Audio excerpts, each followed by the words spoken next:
Welcome back to episode 2 of Motivational IQ, where we open your brain and figure out what makes you tick, tell stories, anecdotes, allegories, whatever it takes to help us understand what makes really things go on inside our brain. I'm Andy Thompson. I'm glad to host this and tell stories, looking always for feedback. If you've got an idea, you want to ask a question, you want to be a guest, you got somebody you want to be a guest, you want to ask about a book, give a recommendation, reach out. You can find me on my website at motivationaliqpodcast.com or theworkjoyproject.com. And as I'm looking for guests, I'm looking for books, I've got book recommendations, reach on out. You can also book a free custom coaching consultation, a free initial consult on the website. I'm a custom coach. That's what I do. Looking forward to doing it. Let's jump right in. I want to start by talking about a concept that I call motivational intelligence buoyancy. The reason I talk about this is because, in life, we kind of have two jobs to do. One is to react to the situations that we have, and the other is to prepare to react to the situations we face. Most of what we do is preparing to react. For example, saving up money is preparing to react. Right? Working out is preparing to react. Studying is preparing to react. Most of the situations we face are not ones that we haven't prepared for, but it does happen. This podcast is meant to kind of unpack everything that has to do with what makes us want to do things or not want to do things, and help you understand the spectrum of where you are, what moves you up and down along it. Because throughout any given day, you're going to be at different places in the process. In episode 1, we talked about the conscious competency, the spectrum of how we learn and what we need as we go through it. You're going to be at all levels of that kind of all the time. You will have places where you like to camp and stay and where you're comfortable, and you'll observe when you move up and down. But I'll give you a really clear example. If you've got a significant other or even a pet or a neighbor or someone that you have a relationship with, and something goes sour with that relationship, you immediately throttle back to the very beginning. We're going to talk more about that in a minute, but that is the concept. So buoyancy is really knowing where you are and your ability to keep kind of recognizing what I need in order to move forward. So in order to move forward, you have to have, number one, a long-term goal, but you also have to have a path. No one can move forward without a path. Like the Cheshire Cat says in Alice in Wonderland, right? When Alice says, which is the right path, or right, which is the right way to go, Cheshire Cat says, well, it all depends on where you're going. Or Yogi Berra that said, if you don't know where you're going, you're probably going to get there, not knowing where you want to go. Anyway, so motivational buoyancy or IQ buoyancy is really the ability to recognize where you are and kind of to spring back when something offsets your emotions, your mentality, your physical, your spiritual, anything. How do you kind of spring back so that you can keep going? The world calls that discipline, right? When you do what you're supposed to do, even though you don't want to do it. I call it motivational buoyancy. So we're going to talk about that some more. All right. In order to kind of dive into that, I want to revisit just really quickly the conscious competency spectrum and what we need along the path. I've labeled those 4 categories, ironically, into 3. The aspects that we need, autonomy, mastery, and purpose, I discussed in episode 1, align better with the 3, and I don't have a 4th. So basically, when you're in the very beginning, that ignorant bliss, and you start to you don't know what you don't know, and then you move into where you do know what you don't know, otherwise called painful awareness. I'm going to call that the survive mode. That's what kicks in is what we need to do to survive. Exiting out of that, somewhere in that do know what you do know, when you start to get like success and smooth operation, as you exit kind of the painful awareness and you get good at it, and then you come to smooth operation, I'm going to call that success mode. Okay. So survive mode, success mode, and then over on the far right on the autonomy, where it's like smooth operation becomes this kind of like autopilot champion where you don't even realize what you do know. It just happens, like us walking, reading a stop sign, or riding a bike. I'm going to call it thriving or transcending mode. So survive, succeed, transcend. And that's what I'm going to reference predominantly as the motivational factors, because what you need when you're survival mode is progress, right? You need mastery. You need the ability to do things. You need instructions so you can do things, and you need to do things so you can make progress. When you're in success mode, what you need is to be able to make choices. That's autonomy, right? The ability to have some control over your destiny. And then what you need over in the far right, and again, this is not need only, it's need the most. When you're in thrive mode, is purpose, part of something bigger.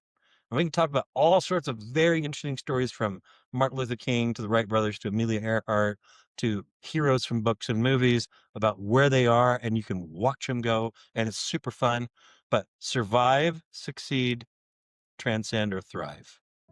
So to give you some context of how I kind of discovered this, I'm going to talk a little bit more about my career and kind of the different experiences I had. I talked originally about, growing up in Indiana and really liking to do physical work, and realizing I could get rewarded for that, and then seeing that people didn't like getting rewarded for the things that they did, 8 to 10 hours a day, and kind of setting myself on this journey of figuring out what is it that makes people tick.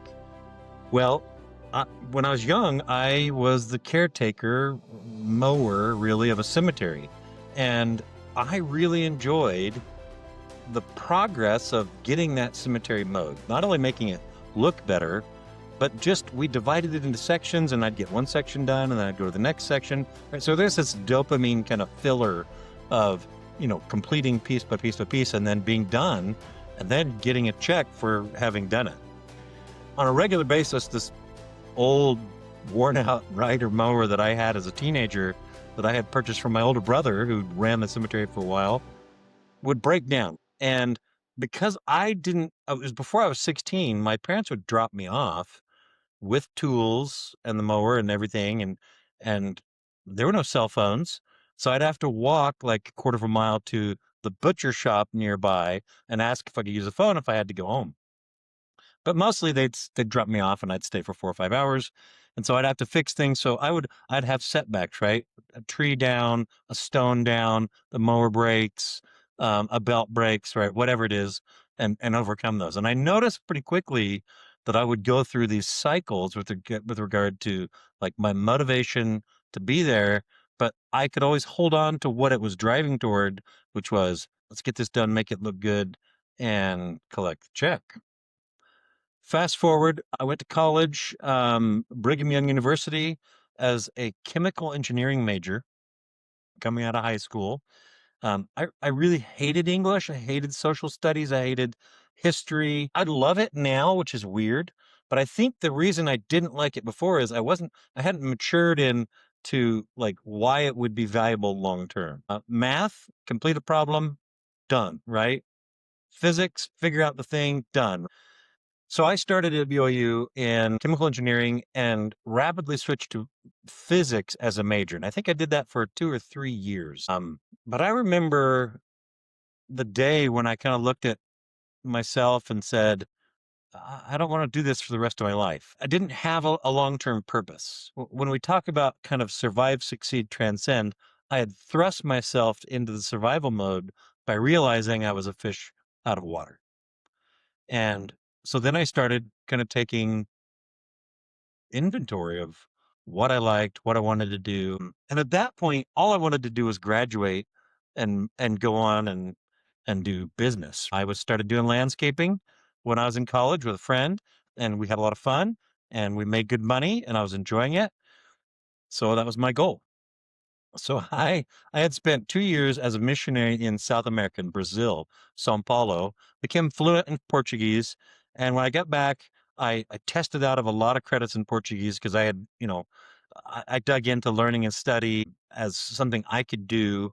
And so I graduated in Portuguese with the intent to go run a landscaping business. But my professor talked me into getting a PhD in Portuguese, basically said, You can teach during the winter and then do your business in the summer. So I started a PhD in Portuguese second language acquisition teaching at the University of Illinois. And about a year into it, I realized this is not for me as well. That was when I switched over and got a degree, a business degree, a master's in business in technology strategy, kind of marketing, technology, and business. As I finally found something that really pushed all my buttons and made me really excited about learning and growing, I saw all the markers from my history, but also the process that I had gone through as I kind of got into one and said, no. I toyed with music. I toyed with computer science. I toyed with psychology as majors, would go to a class and realize it wasn't for me, right? Not because it's not great or respectable, because it didn't fit Andy. In corporate America, I got a job in between IT and the business. And I ended up in project management. And I realize now that what project management does is it basically puts you through that cycle for every single project. Project management became to me the conscious competency cycle. Dive into something you don't know, figure it out, solve it, deliver it. And I learned that I really didn't like managing things. So this was where I discovered kind of the core of those principles. It's about that time, a few years into my career, that I watched that Dan Pink TED Talk and started reading everything I could get my hands on with regards to teams, motivation, relationships, and what made us tick. One of the things I learned about in corporate America is their use of SMART goals. So SMART goals, if you're not familiar with those, it's a goal that is specific, measurable, attainable or achievable, relevant, and time-based. In other words, all the aspects that you need in survive mode. It's a very easy way to specifically describe what you're supposed to do. But you think about this, if you gave any leader, any key executive, anybody who is really at the top of their career, a SMART goal, they'd look at you like you're crazy. So there's a place for them, and it's almost predominantly in survive and the early stages of succeed. In other words, when you don't know what you don't know, SMART is powerful. When you do know what you don't know, SMART is powerful because it ties the why into the how and the what. In other words, I figured out that with SMART goals and kind of impact and purpose and being a contributor and have it, being part of the team and understanding what the vision of the company was, is that at all stages of the conscious competency model and survive, succeed, transcend, that you need a little bit of why, a little bit of how, and a little bit of what, but in different mixes. In other words, as we've talked about at the beginning, what matters a lot, what you're doing, that you're making progress, and that you're learning. And then making choices matters next. And then the purpose behind it matters the most at the end. A starving person will do anything to feed themselves, feed their family, get shelter, and get comfort. But as they start to get good at it, they'll be like, I think I could do something different and more that maybe doesn't involve shoveling manure or digging ditches or whatever it is, right? They'll start to exercise choices to get to the point where they are flexing their ability to choose in that success mode. It doesn't happen until you get comfortable doing what you're supposed to do. In other words, establishing a repeatable habit of a behavior will almost always result in you wanting to make changes to the behavior because you're comfortable with it. And then establishing a behavior, a repeatable behavior of making choices will either guide you to a purpose or structure the purpose. That is the process of the model. So just a quick example of a SMART goal, right? I want to get in shape. That's a not SMART goal. Making it SMART would be, I will run for 30 minutes 3 times a week for the next 3 months to improve my cardiovascular health. And I would say set a target on what that health is, right? To run at a certain pace, or I need to save money, a not good goal. Probably not very motivating. Much more motivating, at least in the beginning stages, would be, I will save $100 from every paycheck for the next 6 months to build a $1,200 emergency fund by December 31st.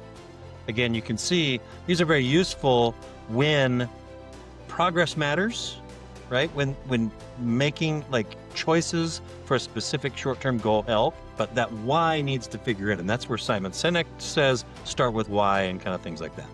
Okay. I want to end with, I threw some of this content into AI and said, what are some questions you would ask? And they're interesting. So let's start with the first one. Let me read that. Question number 1. Motivational IQ is a unique phrase. Most people understand motivation and IQ separately, but what's the synergy between them and why is it the foundation of the show? Okay, so it's kind of based on the concept of emotional intelligence or even intelligence quotient, right? Where how we interact with data and environments for intelligence in general, what your IQ is, or how you work with emotions, awareness, and how you respond to how others respond. For emotional intelligence, it's the same thing. What motivates us along the process, gets us started, burns us out. I had so many starts and stops in my career and ended up in project management, which is by definition a start and a stop as a career, that I started to see this very, very clearly. Okay, question number 2. After 30 years of leading teams and rescuing projects, what was the specific moment or realization that made you say, I need to start this podcast now? I left corporate America about 10 years ago and started working for myself, and essentially forced myself into learning things I didn't know that I didn't already know. I've learned a lot.